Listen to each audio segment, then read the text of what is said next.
What's up, everybody? My name is Haratwe, and welcome to Changing the Paradigm. Happy 2024, guys. Like, what do you mean we're in 2024? But I'm glad we left 2023 behind because it done took my grandmother. That was the most painful thing that I experienced in 2023. The 7th of October literally changed our lives as a family. But I'm hoping that as time goes by, we are able to pick up the pieces and, find the will to live a full life again. So we had our first Christmas without her, first New Year's Day. So her presence it's felt. Like we try all by all means to get on with our lives, but to be honest, that lady, and it was so unexpected. And because of that, it was like she was in an accident because there was no time to say goodbye. She was literally here, and the next day she was gone. Literally, she was gone. And when someone like that, who's played a pivotal part in your life, just leaves, you scramble, not just you but your whole family.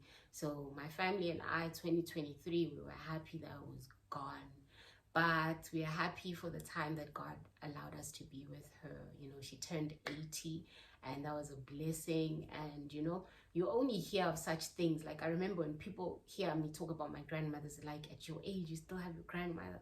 So it's a blessing. And yeah, rest in peace, Khonmaki. That's my love. Yeah, so today I just want to do a life update, how 2023 was, what I learned from it, and what my plans are going into 2024. I've got a big plan. I'll tell you guys more about it towards the end of the video. It's a crazy plan, so I want more people to know about it so that I'm accountable, right? I'll tell you guys, but you know what? It's gonna work. It's gonna work because you guys know, and you guys will push me. Whenever you see me, you're like, what's going on with that plan? Where we at? So yeah, so I'm gonna let you guys in on what my big plan is for 2024. Preferably by the end of June, this thing I should have done, and I believe that God's power is with me. I'm bringing God in this, so I cannot fail. So life update. The last time I was here, I was letting you guys know, this guy cheated on me. So what happened with that? We tried again.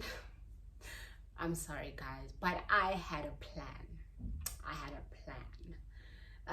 So we tried again, and when he was now thinking everything is back to normal, I sent him a text, and I was like, oh, I feel like such a hypocrite. And he was like, why? And I'm like, I've been seeing someone for the past, I don't know, I said from September. I'm sorry to do this to you. And I know it hurt.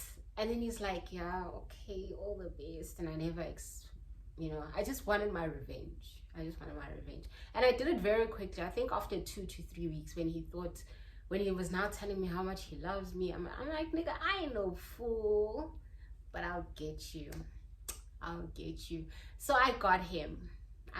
So that's the life update. It wasn't too, like, I had already tapped out, but I found myself wanting him. Yeah, like, I don't know. I felt like it wasn't on my terms, So this girl can be toxic. Yeah, so that's done. That's dusted. Like, I was already over him, but I just needed something. There was that thing that's like, girl, you didn't get your leg back, so I did. What's the next thing? Yeah, so that's the life update. And those that knew that I kind of trended, and no one knew it was me. Only the people that knew is me because of, okay, it's my ex-husband. he was all over the socials, and he was telling people that I left him when he didn't have money and I was disrespectful and stuff. So I decided not to say anything about it because I didn't want it to be a back and forth and it being a circus and he said, she said, and we resolved it. He apologized because I was so mad. I was mad because I felt like he had manipulated timelines. Like he lost his job and then I left, which was never the case. He knows that he lost his job in 2011 and I stayed with him. We even had our last born daughter, and then we only divorced literally 10 years after, and then so many things happened between that time, and by the time we actually called it quits. So it had nothing to do with him losing his job or him not having money. It was a combination of a lot of things, and he knows he's at fault. I know I'm at fault because it's not only on one person. A divorce is a result of two people. We were in the marriage together. So if there's any failure in the marriage, we should both be accountable, you know. So that was my chat. Like, why are you putting it out there like you the victim? You're not a victim. You know what you did. Nigga, you know what you did. I know what I did. But I'm not going around telling people, oh, look at me, I'm a victim. No, I'm not. Yeah, so I still don't want to go deep into it. So that was a very weird thing. That was a very weird thing that happened to me. I was like, what the hell? Because I think, if I'm not mistaken, I had just spoken to the nigga. I had just spoken to him and we were cool. And I was very proud of us in terms of how we co-parenting and how we're doing things. And then before I know it, I start getting SMSs like the next day. I'm getting like, people are like, you're the strongest woman I know. Hey, just checking up on you. People that I haven't spoken to in years, in months, in what, you know? And I'm like, what the hell? Like, why are they telling me all these things, you know? And then eventually there was this person's like thinking of you. I'm like, okay, stop it, all of you. What's going on? Why is everyone sending me these messages? What happened to me? I was literally in the dark. Like, I was like, what happened to me? What did I do? Because people are like, yeah, don't worry, like, we know the real you. And I'm like, okay, that's good, but what did the other me do? Speak to me. And yeah, they were like, no. And then they started sending me the videos. I was like, hey, my daughter, oh my God, not you, not now. What's going on? So I got so mad. I'm not gonna lie. Now it's okay. Like, I don't worry too much about what people think or say. But I was pissed. Yo, I went off on him. My kids couldn't believe. Like, I went off at him. I'm not a confrontational girl. I don't like fights. I don't like anything that makes us fight. I'd rather we speak. But that day, I went shenane on him because I couldn't believe the things that he was saying, and I just felt like he threw me under the bus. And then the comments, you know, niggas were like, yeah, that's how women are, me. But no one was trying to find out what really happened. You know, they were just trying to project their own nonsense onto me. So I was like, ah, you know what? People don't know it's me. The ones that know, they know. But the ones that don't, it's you know, we all know the truth. He knows the truth. I know the truth. The kids know the truth. So what happened? You know? So yeah, so I kind of... But he apologized, said the intention, because I was telling him that he was trying to gain public sympathy. Yo, I told him, and he's like, no, that was not his intention. There was a couple of things that he said, and they were edited out, and it was only that part. But at the end of the day, I forgave him, I think. Yeah, but we civil now. The kids... oh, and it was actually my son, I think on his birthday, because I refused to be with him during the birthday. So I had the kids in the morning and later on he had them. And then my son was like, yeah, he doesn't like this because normally we're all together for their birthdays. And he didn't like what his dad said about me. And, you know, so my kids stood up for me. So after that, he apologized. And yeah, you know, I mean, God says we should forgive, and I forgave him. But and then I asked him, please don't ever talk about me. He's probably going to ask me to stop talking about him. But I had to say something because this is my YouTube channel. But I'm actually not saying much. I'm just yeah, so guys, whatever you do, don't date. Don't date anyone famous. Don't marry anyone famous. Keep it, keep it there by the call center, guys. Then if you're a person who values privacy, keep it there. Offers guy 9 to 5. You're doing well. You're doing well. Yeah, so that was one of the weirdest things that happened to me last year. What happened? Yeah, I mean, it was a very weird year. I'm starting a speaking engagement profession. Like, I never really thought this is where life would take me to. But this is something that I'm very excited. So this is the plan that I was going to tell you guys at the end, but I'll tell you now. So going into 2024, I'm a focused girl. I'm taking on speaking engagements, wellness programs, motivational speaking, speaking to kids about the dangers of social media, taking my experience, because I'm a psychology graduate and I'm a media specialist. So I'm taking those things, putting them together, and just teaching as far and wide as God will send me. So my plan is actually to get 50 speaking engagements by June. And if that happens, I can actually be a millionaire, right? So I'm literally scheming and planning. I've got people I'm like, guys, hire me, because it's a personal plan. And I don't want it to be part of my everyday way of making a living. This one, literally all the money I get straight into my business account, straight into the business account. I'm not touching it, I think I'll touch obviously for overheads and stuff. And then, okay, but this part I can't tell because that's the icing on top. But I'm going to make $1 million by June 2024. That's a promise I made to myself, and that's the prayer I'm praying to God. And liquid, not because I'm sure I've made $1 million in my life, but I've had to use it. This one, I want to see it. Oh, this girl has made $1 million. So that's what I'm working on right now.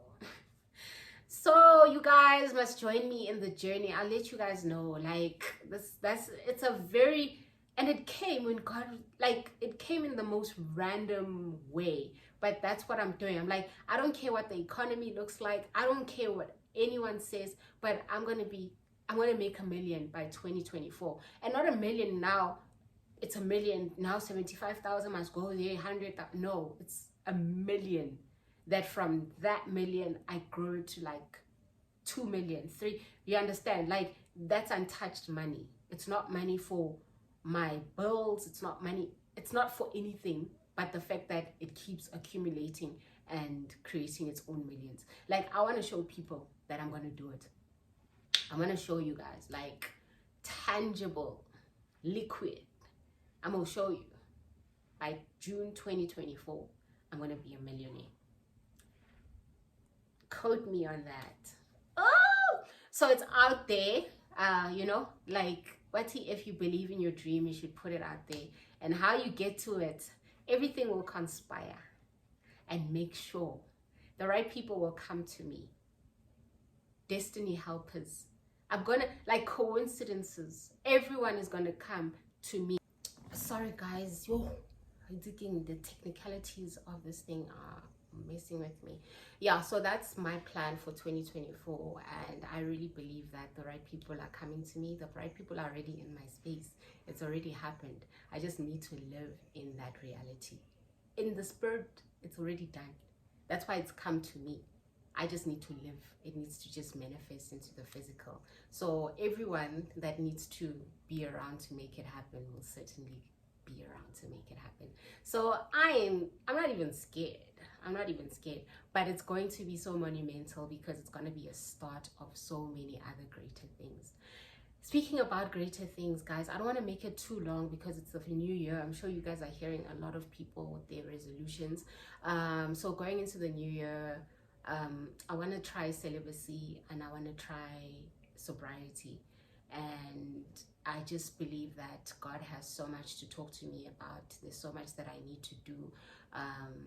At church, they were like, this is the year of impact. And this is the year that God enlarges my territory. This is the year that God enlarges my influence. This is the year that God expands my exposure, my way of thinking, the people in my life, you know, and there's certain things that I also need to do and to show my commitment. And I think celibacy, not drinking, not going out is one of the things that I need to raise my hand and like, God, this is what I'm willing to do, and you show me how great it can get. So I can't wait for you guys to be on this journey with me because I'm about to do it all. I'm about to go where I've never went. I'm about to speak things that I've never spoken. I'm about to eat things that I've never eaten. I'm about to swim in seas that I've never swum before. I'm about to wear labels that I've never worn. I'm about to wear hair that I've never worn. What? What do you mean? I'm about to learn a new language. I'm about to drive what I've never driven before because that's a new thing. Behold, I do a new thing. That's what God is saying in this season. So I want to believe God. I want to take him at his word. And I'm like, God, do what only you can do in my life. Do what only you can do in my life. Speak to me. Speak to my situation. Expand my thinking, expand my network, bring destiny helpers to me so that whatever that needs to happen, it can happen with ease. No desperate energy here, no negative energy, just God. So yeah, guys, this is just me saying, hey, what's up, how y'all doing, giving you a bit of that, but just letting you guys know that I love you and thank you so much for subscribing. Thank you so much for being so supportive, you know, and just I can't wait to see what this year has in store for us. So you guys, let me know, what are your resolutions? What is God saying to you? What is it that you're willing to sacrifice? You know, but see, to get what you've never gotten, you've got to do what you've never done. So that's where I'm at. That's where I'm at. Like if God says, stop wearing black, you'll never see me with black. If God says, don't wear a weave. Okay, God. Okay. Yeah, you'll never see me with a weave. But yeah, and then I'm looking for a church. So you guys plug me. Yeah, I want to grow. I want to grow my spiritual life. Yo, guys. I want to grow. I want God to just do what only he can do. I'm so excited. Oh, and my daughter, my firstborn is going to matric. My son is starting high school. My lastborn is going to be in the double digits. She's turning 10. How good is this God, guys? What? So yeah, guys, thank you so much for your support. And yeah, do let me know what's up with y'all. Life update. Let me know. Anyway, guys, it's been real, and you know we keep it real on changing the paradigm. And I love you. Until I see you later. I mean next time. Guys, like I'm fumbling. Love you guys. Mwah. No bars.